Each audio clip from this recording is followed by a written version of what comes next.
안녕하세요. 설비식물원 정기성입니다.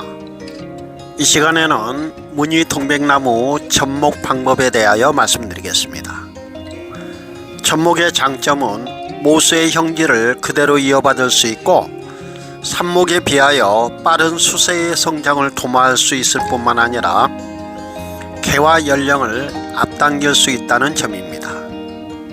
그리고 무늬 동백나무의 경우에는 무늬 변이가 진행되고 있는 개체를 접목을 통해서 빠른 시일 안에 변이 과정을 검증할 수 있다는 점이 매력적인 장점이기도 합니다. 무늬 동백나무의 접목과 관련해 모든 과정을 자세히 설명해야겠지만 동영상의 분량상 간결하게 언급할 수밖에 없는 점을 양해 바랍니다.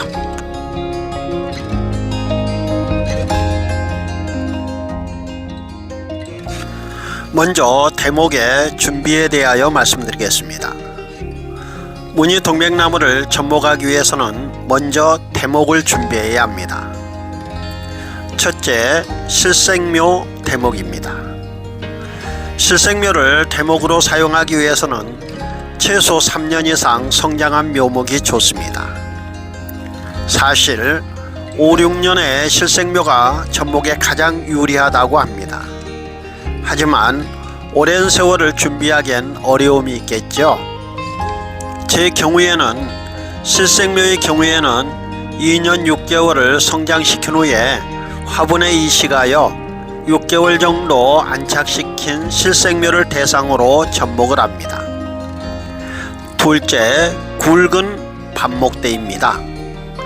산채목은 자연적인 고기 조우나 채취 행위가 불법이기에 최근에는 밭에서 재배한 반목대를 주로 사용합니다. 반목대의 경우는 자신의 구상에 따라 다양하게 크기를 조절할 수 있는 장점이 있지만 뿌리를 다듬고 화분에 옮겨서 새순을 받아내기까지 전문적인 기술이 요구됩니다. 이에 대한 자세한 설명은 네이버 블로그 솔비식물원에서 무늬 동백 접목 방법 솔비식물원을 검색하여 확인하시기 바랍니다.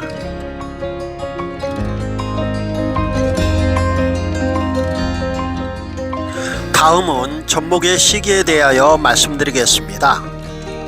먼저 숙지 접목입니다. 무늬 동백나무는 주로 실내나 하우스에서 배양하기 때문에 접목 시기는 1월 하순부터 가능하지만 주로 봄철에는 꽃이 진 직후인 2월 중순에서 3월 중순이 적당합니다. 굵은 반목대의 경우에는 전년도에 성장한 대목의 가지를 적당히 잘라내 여기에 원하는 삽수를 접목합니다. 접목할 대목의 가지는 연생이 어릴수록 성공률이 높습니다. 3년생 이상 실생묘의 경우에는 대개 통접을 실시하게 되는데 통접 시에는 실패할 경우 대목의 뿌리까지 죽게 되는 경우가 많습니다. 이를 예방하기 위해서 전문 생산자들은 하단에 2 내지 3장 정도의 잎을 남겨서 접목의 성공률을 높이기도 합니다. 숙지 접목의 접수는 당연히 전년도에 성장한 무늬 가지를 사용합니다. 다음은 녹지 접목입니다. 녹지 접목은 당해년도에 자란 목대의 가지를 사용하여 접을 하는 방법으로 생장기인 7에서 8월경에 주로 시행합니다. 녹지 접목을 하기 위해서는 사전에 대목의 가지를 제거하여 새로운 순을 받아 성장시켜야 하며 접수로 사용할 무늬 동백나무의 가지도 당해년도에 새롭게 성장한 순을 이용합니다. 녹지 접목은 숙지 접목에 비하여 성공률이 높은 편이나 고온이 유지되는 시기이므로 그만큼 주의가 요구됩니다.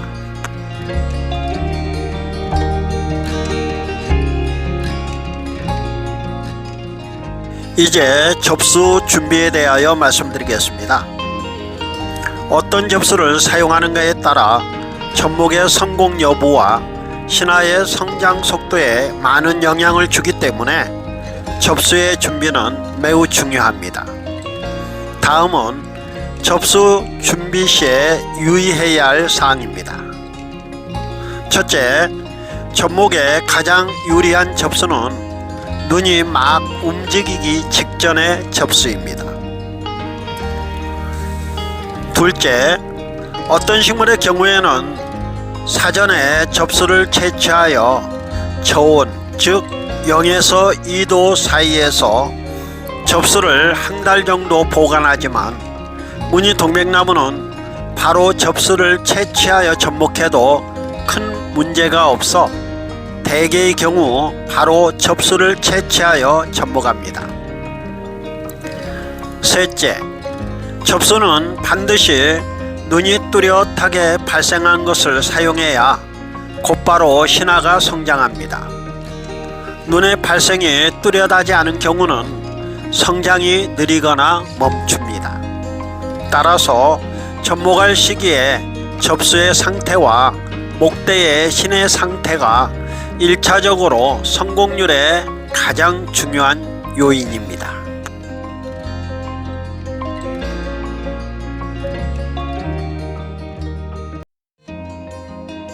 다음은 접목 방법에 대해서 말씀드리겠습니다.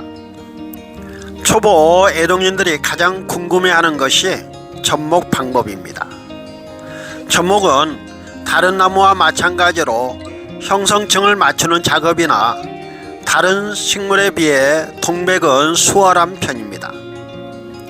많은 애동인들이 형성층을 맞추지 못해서 실패했다고 생각하나 사실은 접목 이후의 관리에 문제가 있어서 실패하는 경우가 많습니다.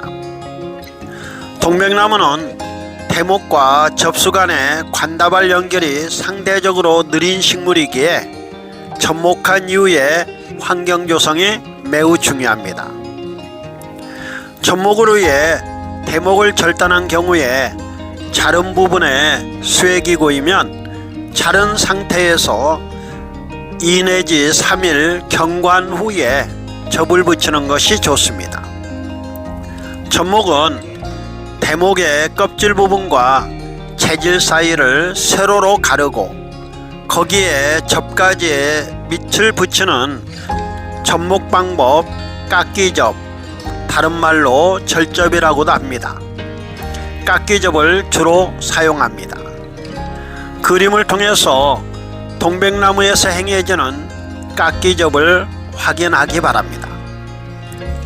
목대의 주간 윗부분을 절단하여 바로 접하는 통접은 어린 묘목에서 주로 사용하며 성장한 목대에서는 통접의 성공률이 떨어집니다.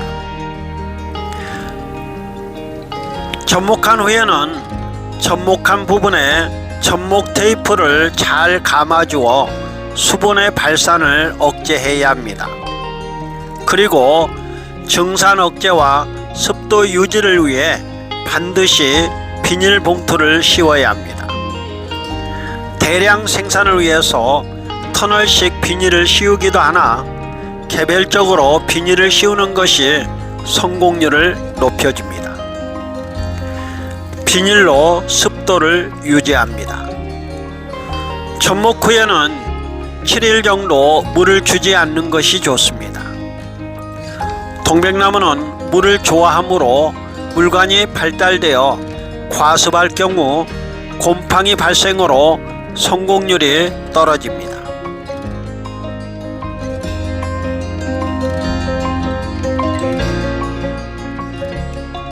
다음은 접목 후의 관리 방법에 대하여 말씀드리겠습니다. 접수의 신화는 접수의 눈 상태에 따라서 빠른 경우는 40여일, 보통 2달 후부터는 성장하게 됩니다. 수시로 씌운 비닐 속에 습이 유지되고 있는지를 확인하여 습이 없을 시에는 스프레이로 습을 보충해주며 대목의 접수가 아닌 다른 부분에서 생성되는 신화를 제거해 주어야 합니다. 방치할 경우에는 접수에 신화 성장이 더디거나 접수에 물을 공급하지 않아 접수가 마르는 경우가 있습니다. 접목 후의 적정 온도는 25에서 28도, 습도는 80% 이상이 적절합니다. 또한 고온이 정체되지 않도록 통풍이 잘 되어야 곰팡이병을 막을 수 있습니다. 봄에 접목할 경우에는 인위적으로 적정 온도를 맞추기가 쉽지 않습니다. 하지만 적정 온도가 좀 낮더라도 기간이 오래 걸릴 뿐 봄철에 하는 접목은 굳이 적정 온도에 크게 신경을 쓰지 않아도 됩니다.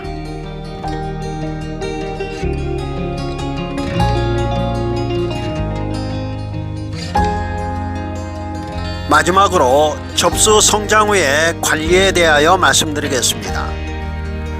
접목을 한 접수의 신화는 적정 온도가 유지되면 앞에서도 말씀드린 바와 같이 약 40여일 정도 지나면서 성장하기 시작하는데 잎이 2 내지 3장 정도 나올 때에 서서히 비닐을 제거해 줍니다. 비닐은 가급적 습도가 높은 날을 선택하여 서서히 벗겨주고 그늘에서 적응시켜야 합니다. 일시에 제거하거나 곧바로 햇빛에 노출할 경우에는 접수가 마르는 경우가 많이 발생합니다. 다시 한번 말씀드리지만 접목의 성패는 접목의 기술보다는 접목 후의 관리가 더욱 중요한 요소입니다. 대부분의 식물이 그러하듯이 무늬 동백나무도 접목의 성공률이 높은 품종이 있고 접목이 잘 되지 않는 품종도 있습니다. 녹이 많은 산반무늬와 잎이 두꺼운 품종에 접목이 잘 되는 편이고 화려한 중투무늬는 접목의 성공률이 떨어지는 것이 일반적입니다.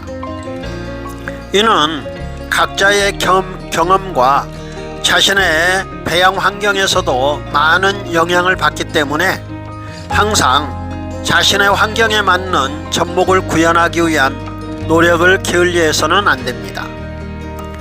무늬 동백나무의 접목은 다른 식물과 비교하여 어려운 편이 아닙니다. 또한 특별한 기술이 요구되는 것도 아닙니다. 다만 앞에서 말씀드린 바와 같이 동백나무는 관다발 연결이 상대적으로 느린 식물이기에 접목한 이후의 관리가 성공률을 좌우합니다.